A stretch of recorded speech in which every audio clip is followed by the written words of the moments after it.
નમસ્કાર વિદ્યાર્થી મિત્રો, સ્વાગત છે આપ સૌનું યુટ્યુબ ચેનલમાં. આની અગાઉ ધોરણ 10 વિષય ગણિત પ્રકરણ નંબર 6ની આપણે શરૂઆત કરેલી છે. તેની અંદર વિદ્યાર્થી મિત્રો આપણે ત્રિકોણની સમરૂપતાના નિયમો અને તેના વિશેના દાખલા આપણે જોયા છે. આજના વિડીયોમાં તેની આગળ જોઈશું. વિદ્યાર્થી મિત્રો, શરૂઆત કરીએ આપણે આજના વિડીયોની. તેના પહેલા વિદ્યાર્થી મિત્રો થોડું પુનરાવર્તન કરી લઈએ તો ત્રિકોણ ક્યારે બે ત્રિકોણ એકબીજાને સમરૂપ કહેવાય, તો તેના માટેની વિદ્યાર્થી મિત્રો આપણે ટોટલ 3 શરતો જોઈ હતી. એ 3માંથી કઈ કઈ શરત હતી? તો પહેલી શરત હતી ખૂ ખૂ ખૂ શરત, બીજી શરત હતી બા બા બા શરત એટલે કે બાજુ બાજુ બાજુ શરત, અને ત્રીજી શરત હતી બા ખૂ બા શરત. આ ખૂ ખૂ ખૂ ત્રણેય ખૂણાઓ સરખા હોય એની જગ્યાએ બે ખૂણા હોય તો પણ તે બે ત્રિકોણ આપણે સમરૂપ કહી શકીએ. તો આ ચારે ચાર શરતો વિશે વિદ્યાર્થી મિત્રો આપણે આની અગાઉના વિડીયોમાં અભ્યાસ કરી ચૂક્યા છીએ. હવે આની મદદથી આપણે સ્વાધ્યાય 6.3 એના દાખલાઓ વિશે અભ્યાસ કરવાનો છે. તો ચાલો વિદ્યાર્થી મિત્રો જોઈએ આપણે સ્વાધ્યાય 6.3ના દાખલા.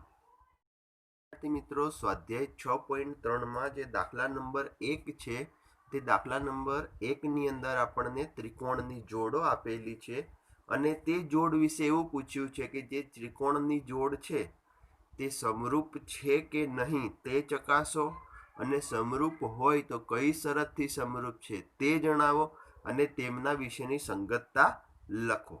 હવે વિદ્યાર્થી મિત્રો, અહીંયા જે પહેલી જોડ આપી છે ABC અને PQR, તો અહીંયા આપણને સરળ ત્રિકોણના માપ પરથી જોઈ શકાય છે કે ખૂણો એ જે અહીંયા 60 છે એ જ સેમ ખૂણો P પણ અહીંયા 60નો છે, એટલે એવું કહી શકીએ આપણે ખૂણો A બરાબર ખૂણો P. ત્યારબાદ સેકન્ડ નંબર ખૂણો B અને ખૂણો Q પણ સમાન છે, એટલે અહીંયા આપણે એવું કહી શકીએ ખૂણો B ઇઝ ઇક્વલ ટુ ખૂણો Q. તે જ રીતે ખૂણો C અને ખૂણો R, તો સિમ્પલ ત્રણે ત્રણ ખૂણાઓ સરખા છે તો કઈ શરત? ખૂ ખૂ ખૂ શરત પરથી ત્રિકોણ ABC સંગત ત્રિકોણ A જોડે તો P, B જોડે તો Q અને C જોડે તો ખૂણો R. એટલે આ ડાયરેક્ટ થઈ જાય. તો આ ત્રણ ખૂણાઓના કારણે સરખા છે તેથી ખૂ ખૂ ખૂ શરત બને છે અને જેની મદદથી ત્રિકોણ ABC સંગત ત્રિકોણ PQR થાય છે. હવે તેની પછીનો દાખલા નંબર 2. દાખલા નંબર 2માં આપણને બાજુઓના માપ આપેલા છે. એ બાજુઓના માપ ઉપરથી સંગતતા આપણે ચેક કરવાની છે. હવે વિદ્યાર્થી મિત્રો, બાજુઓના માપ છે તો આપણે સિમ્પલ ખબર પડી જાય કે બા બા બા શરતનો ઉપયોગ કરવાનો. તેના માટે શું જોઈશે? તો બાજુઓના માપ સમાન ગુણોત્તરમાં હોવા જોઈએ. તો હવે અહીંયાથી આપણે સ્ટાર્ટ કરીએ AB અને QR, એટલે કે AB ભાગ્યા QR કરીએ તો 2/4 એટલે 1/2 મળી જશે. ત્યારબાદ BC ભાગ્યા RP, ધ્યાન રાખજો BC ભાગ્યા RP તો 2.5/5 એટલે આ ફરી ઉડી જશે અને ફરી અહીંયા 1/2 મળશે. તે જ રીતે થર્ડ નંબર AC ભાગ્યા QP, તો ફરી AC ભાગ્યા QP. AC ની કિંમત 3 છે અને QP ની કિંમત 6 છે, તો એ પણ ફરી 1/2. એટલે અહીંયા ત્રણે ત્રણ બાજુઓનો જે ગુણોત્તર મળ્યો એ કેવો મળ્યો? સરખો મળ્યો. અને શું થયું તો જોઈ લઈએ. AB ભાગ્યા QR is equal to BC ભાગ્યા RP is equal to AC ભાગ્યા QP. તો કઈ શરત થઈ ગઈ અહીંયા? બા બા બા શરત પ્રમાણે આ ત્રણેય વસ્તુ એકરૂપ થઈ ગઈ. અને એકરૂપતાની કઈ શરત લાગુ પડશે એટલે કઈ સંગતતા લખાશે? તો ત્રિકોણ ABC સંગત. હવે જો અહીંયા A અને B છે તો ક્યુ અને આર છે. ફરી અહીંયા એ અને સી છે તો અહીંયા ક્યુ અને પી છે. એટલે આ બંનેમાં એ કોમન છે તો અહીંયા કોણ છે કોમન? ક્યુ. એટલે જ્યાં એ હશે ત્યાં કોણ આવશે? ક્યુ આવશે. ફરી બી જોડે આર છે ને અહીંયા એ જોડે ક્યુ છે તો બી ની સાથે આર આવશે અને વધ્યું કોણ? પી. તો એ બી સી સંગત ક્યુ આર પી. સંગતતાથી આ બે ત્રિકોણ જે છે તે સમરૂપ થાય. વિદ્યાર્થી મિત્રો, ત્રીજો દાખલો. તો ત્રીજા દાખલાની અંદર અહીંયા તમે સરળતાથી જોઈ શકો છો કે 2.7 છે. આ 2.7 ને આપણે જો મારે અહીંયા તો બીજા ત્રિકોણમાં તો 4, 5 અને 6 બાજુના માપ છે. તો અહીંયા તમે આનો ગુણોત્તર કરવા જશો તો કોઈ પણ બાજુનો ગુણોત્તર જે છે સરખો મળે નહીં. જો અહીંયા 3 છે તો 3 નું 6 છે, 2 છે તો 2 નું 4 છે, પરંતુ 2.7 ગુણ્યા 2 કરીએ તો 5 મળે નહીં. તો અહીંયા સિમ્પલ લખી નાખો તમે કે ત્રિકોણ એલ એમ એન અને ત્રિકોણ ડીઈ એફ એ સમરૂપ નથી. તો આના માટે માત્ર તમારે ચેક શું કરવાનું હોય? તો ચેક તમારે બાજુઓના ગુણોત્તર સમપ્રમાણમાં છે કે નહીં એ ચેક કરવાના છે. તો અહીંયા એલ એન અને ડીએફ, ત્યારબાદ એમએન અને ડીઈ, આ બંને બાજુઓ તો સમપ્રમાણમાં છે, ગુણોત્તર સરખા છે, પરંતુ એલએમ અને ઈએફ આનો ગુણોત્તર આ બે બાજુઓને સરખો થતો નથી. માટે આપણે અહીંયાથી કહી શકીએ કે આ જે બે ત્રિકોણ છે એલ એમ એન અને ડીઈ એફ એ સમરૂપ નથી. હવે વિદ્યાર્થી મિત્રો ચોથો દાખલો જોઈ લે. તો ચોથા દાખલાની અંદર ત્રિકોણ એબીસી અને ત્રિકોણ પી ક્યુ આર, આ બે ત્રિકોણ આપેલા છે. એક અંતર્ગત ખૂણો અને બે બાજુના માપ આપેલા છે. તો પહેલા તો આપણે ખૂણો એ, ખૂણા ક્યુ જેટલો થઈ જશે એટલે ખૂણો એ ઇઝ ઇક્વલ ટુ ખૂણો ક્યુ થઈ ગયું. ત્યારબાદ એ બી અને પી ક્યુ, એટલે જો એ બી ભાગ્યા પી ક્યુ કરું તો એ બી ની કિંમત 2.5 છે અને પી ક્યુ ની કિંમત 5 છે. તો ગુણોત્તર થઈ જાય 1/2. તે જ રીતે બીસી એટલે કે એસી ભાગ્યા ક્યુઆર કરું તો 5/10 એટલે ફરી 1/2 થઈ જાય. તો આ બંને ઉપરથી કહી શકીએ કે આ બંનેના ગુણોત્તર તો સરખા છે. અને આપણી પાસે પ્રમેય છે જ કે જ્યારે કોઈ પણ બે ત્રિકોણમાં બે બાજુઓના માપ સમરૂપ હોય અને અંતર્ગત ખૂણો સરખો હોય તો તે બંને ત્રિકોણ આપણે કેવા કહી શકીએ? સમરૂપ છે તેવું કહી શકીએ. તો કઈ શરત થઈ ગઈ? બા શરત થઈ ગઈ. અને કયા કયા ત્રિકોણો આવશે? તો ત્રિકોણ એબીસી સંગત, હવે જો એની સાથે તો ખૂણો ક્યુ જ આવશે. હવે એ બી છે તો ક્યુ પી છે, એટલે એ જોડે તો ક્યુ ફિક્સ, તો બી જોડે કોણ આવી જશે? પી, અને વધ્યું કોણ? આર. તો બા શરત પ્રમાણે ત્રિકોણ એબીસી સમરૂપ ત્રિકોણ ક્યુ પી આર થાય. હવે આની અંદર જે પાંચમો અને છઠ્ઠા નંબરનો દાખલો છે એ બંને સેમ આના જેવા છે.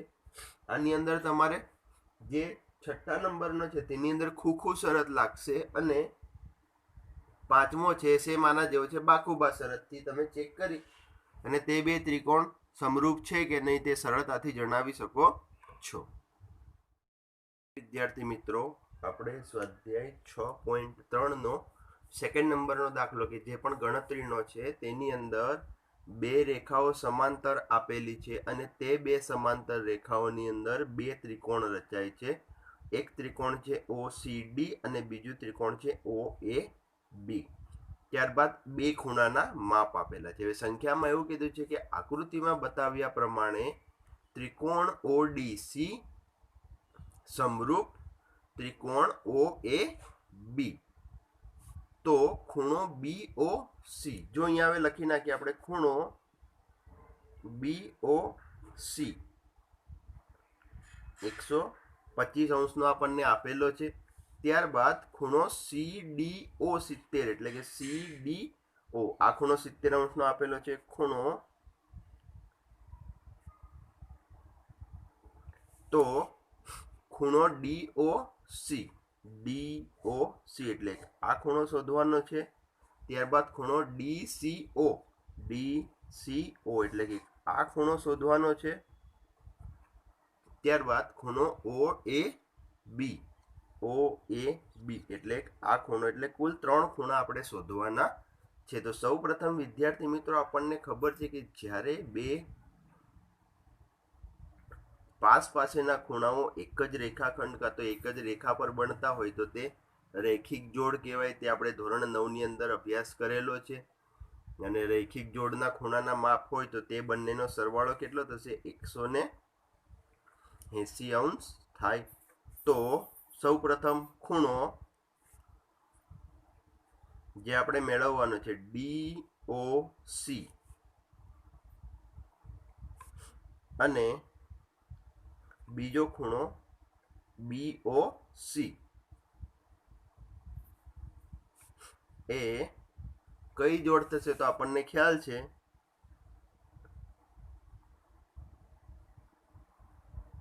કે બંને રૈખિક જોડના ખૂણા છે. અને જો રૈખિક જોડના ખૂણા હોય તો ખૂણો DOC વત્તા ખૂણો BOC 180 અંશ થશે. હવે આપણી પાસે DOC નું માપ તો મેળવવાનું છે, પરંતુ BOC નું માપ છે આપણી પાસે 125 અંશ.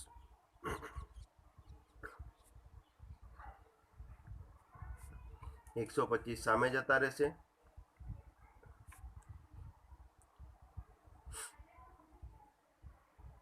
બાદ બાકી કરો તો મળશે આપણને 55 અંશ. એટલે સૌ પ્રથમ ખૂણો DOC આપણે જે મેળવવાનો હતો એ 55 અંશનો આપણને મળી ગયો છે. એટલે કે કયો ખૂણો આપણને 55 અંશનો મળી ગયો છે? તો આ ખૂણો આપણને 55 અંશનો મળી ગયો છે. હવે જે આખું ત્રિકોણ છે ODC એમાં એક ખૂણો બાકી રહ્યો. તો ત્રિકોણ ODC માટે ત્રણેય ખૂણાનો સરવાળો છે તો 180 અંશ થશે. તો ખૂણો CDO વત્તા ખૂણો DOC વત્તા ખૂણો 180 અંશ. હવે CDO અને DOC બંનેનું માપ છે. CDO નું માપ છે 70 અંશ. DOC નું માપ મળ્યું. ત્યારબાદ DCO. હવે આ બંનેનો સરવાળો કરશું તો 125 અંશ મળશે.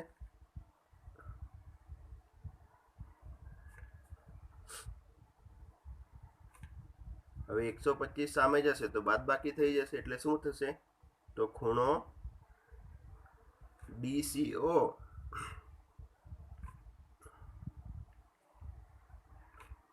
બાદ બાકી થશે એટલે 55 અંશ. તો ખૂણો DCO કેટલો મળી ગયો? 55 અંશનો મળી ગયો.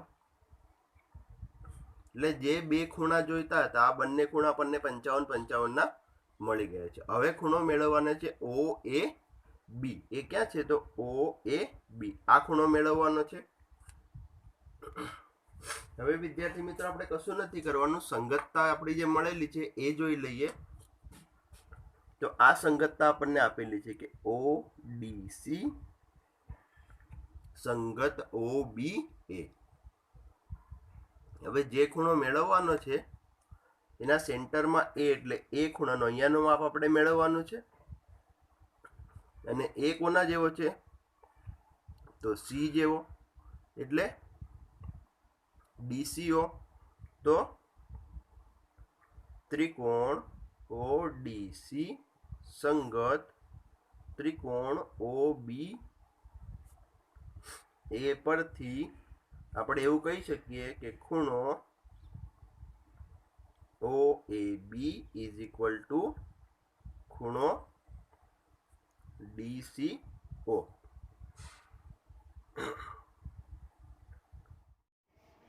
હવે વિદ્યાર્થી મિત્રો આપણે જોઈશું પ્રમેય 6.6. પ્રમેય 6.6ની અંદર બે સમરૂપ ત્રિકોણોના ક્ષેત્રફળનો ગુણોત્તર તેમની અનુરૂપ બાજુઓના ગુણોત્તરના વર્ગ બરાબર હોય છે તેવું બતાવવાનું છે. એટલે સૌ પ્રથમ તો વિદ્યાર્થી મિત્રો અહીંયા આપણે જોઈશે બે સમરૂપ ત્રિકોણ. સમરૂપ ત્રિકોણ એટલે કે એવા ત્રિકોણ હશે કે જેમના ત્રણે ત્રણ ખૂણાઓના માપ કેવા હશે? તો તેમના ત્રણે ત્રણ ખૂણાઓના માપ સરખા હશે. એટલે આપણે બે ત્રિકોણ લઈ લઈએ. એક ત્રિકોણ છે આપણી પાસે એ બી સી અને બીજું ત્રિકોણ છે પી ક્યુ અને આર. આ બંને ત્રિકોણ સમરૂપ છે. હવે આ બંને માટે આપણે એવું સાબિત કરવાનું છે કે આ બંને ત્રિકોણના જે ક્ષેત્રફળ હશે તે ક્ષેત્રફળનો ગુણોત્તર તેમની અનુરૂપ બાજુઓના વર્ગ બરાબર હશે તે આપણે સાબિત કરવાનું છે. તો અહીંયા વિદ્યાર્થી મિત્રો સૌ પ્રથમ આપણે પક્ષ લખી લઈશું. પ્રમેય છે સાબિત કરવાનો આવશે એટલે આપણે પક્ષથી શરૂઆત કરીએ. તો પક્ષ એટલે આપણી પાસે શું હશે? તો બે ત્રિકોણ છે, ત્રિકોણ એ બી સી અને ત્રિકોણ પી ક્યુ આર માટે આ બંને ત્રિકોણ એકબીજાને સમરૂપ છે. તો ત્રિકોણ એ બી સી સમરૂપ ત્રિકોણ પી ક્યુ આર આ આપણી પાસે છે. હવે સાધ્ય એટલે કે આપણે સાબિત શું કરવાનું છે? તો ત્રિકોણ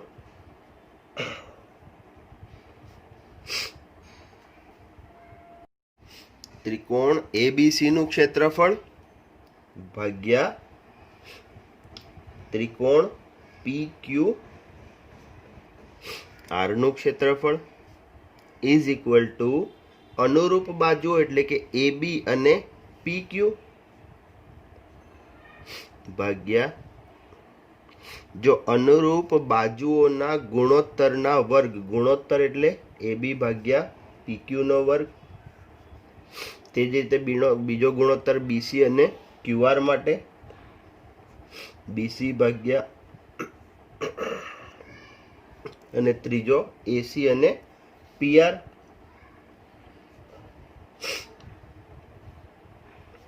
આ આપણે બતાવવાનું છે. હવે વિદ્યાર્થી મિત્રો આ બતાવતા પહેલા હવે આપણે એક વસ્તુ ખબર છે કે સાબિતીથી આપણે જ્યારે શરૂઆત કરીશું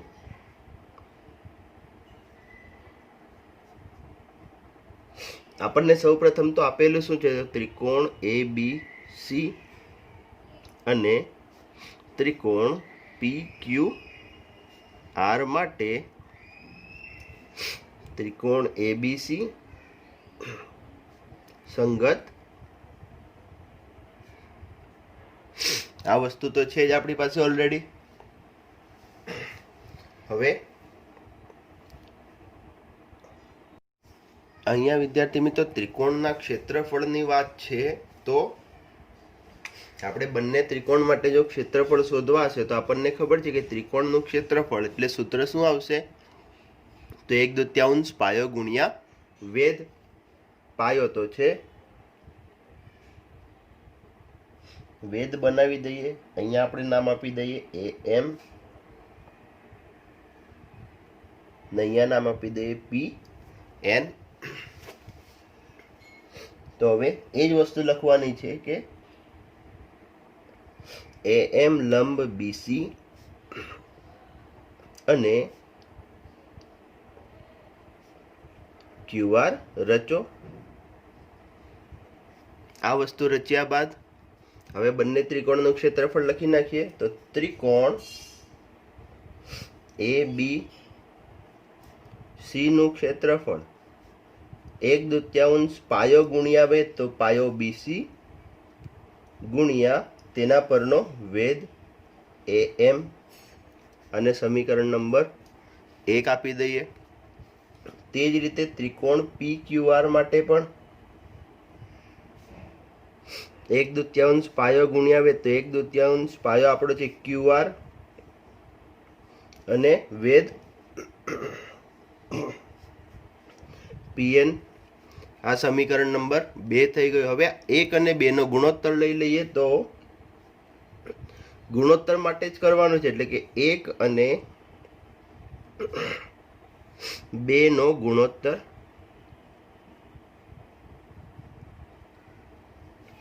તો ત્રિકોણ ABC નું ક્ષેત્રફળ ભાગ્યા ત્રિકોણ PQR નું ક્ષેત્રફળ. હવે આના માટે ક્ષેત્રફળનો ગુણોત્તર છે, ક્ષેત્રફળના સૂત્ર છે 1/2.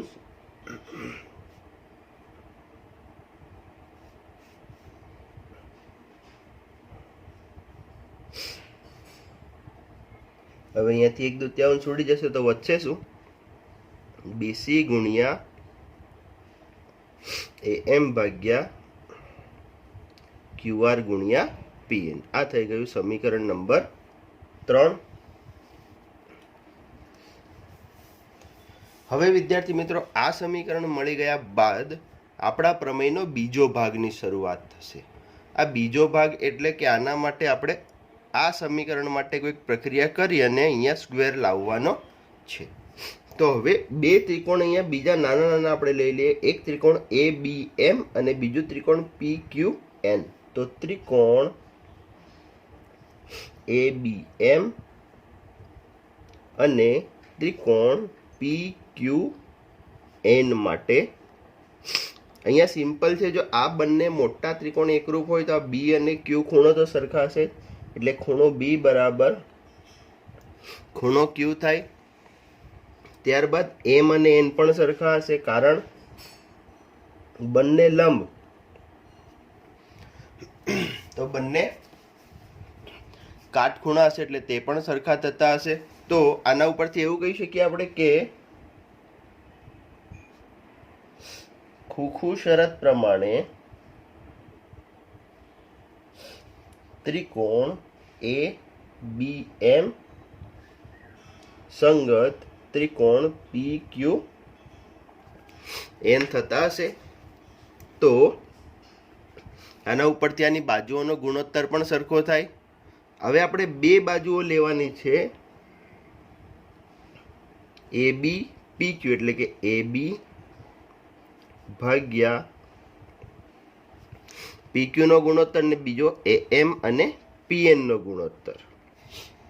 હવે આની આગળ પણ જે છે એનો જ ઉપયોગ કરવાનો છે. આપણી પાસે આ બે ત્રિકોણ આપણને સમરૂપ આપેલા જ છે, એટલે કે ત્રિકોણ ABC સમરૂપ ત્રિકોણ PQR.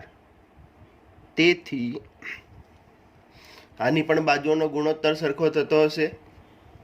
કઈ કઈ બાજુઓનો? તો AB ભાગ્યા PQ બરાબર BC ભાગ્યા QR બરાબર AC ભાગ્યા PR. આ સમીકરણ નંબર 5. હવે જો વિદ્યાર્થી મિત્રો સમીકરણ નંબર 4 અને 5 નું તમે અનુકરણ કરશો તો AB ભાગ્યા PQ અહીંયા પણ છે ને અહીંયા પણ છે, એટલે કે AB ભાગ્યા PQ બરાબર જો AM ભાગ્યા બરાબર BC ભાગ્યા QR થતો હોય તો આ બંને પણ સરખા થાય. તો 4 અને 5 પરથી આપણે શું કહી શકીએ? તો આવું કહી શકીએ કે AM ભાગ્યા અહીંયા PQ નહીં PN આવશે. PN બરાબર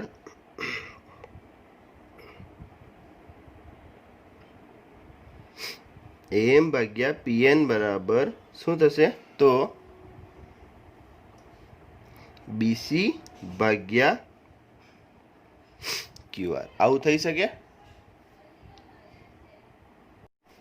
તો હવે તો વિદ્યાર્થી મિત્ર આપણો પ્રમેય પૂર્ણ થઈ ગયો. કારણ તો આ જે મળ્યું આપણને, આનો ડાયરેક્ટ ઉપયોગ જો આપણે અહીંયા કરીએ તો AM ભાગ્યા PN ની જગ્યાએ BC ભાગ્યા QR લખી શકીએ. તો હવે સમીકરણ નંબર 3 પરથી ત્રિકોણ AB નું ક્ષેત્રફળ ભાગ્યા ત્રિકોણ PQR નું ક્ષેત્રફળ બરાબર BC ભાગ્યા QR ગુણ્યા AM ભાગ્યા PN જે છે આપણી પાસે. તો અહીંયા આપણે શું કરી દઈશું હવે? તો BC ભાગ્યા QR તો એઝ ઇટ ઇઝ રહેશે, પરંતુ AM ભાગ્યા PN ની જગ્યાએ પણ આપણે BC ભાગ્યા QR આની ઉપરથી લખી શકીએ છીએ. તો આ બંને BC ભાગ્યા QR BC ભાગ્યા QR એટલે શું થઈ જશે? BC ભાગ્યા QR નો વર્ગ. તો લાસ્ટમાં તમે અહીંયા પછી પતી જાય એટલે તમે છેલ્લે લખી શકો કે આમ ત્રિકોણ ABC નું ક્ષેત્રફળ ભાગ્યા PQR નું ક્ષેત્રફળ ઇઝ ઇક્વલ ટુ AB ના છેદમાં PQ નો સ્ક્વેર બરાબર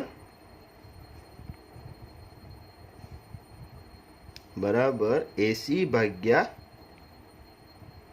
PR નો સ્ક્વેર.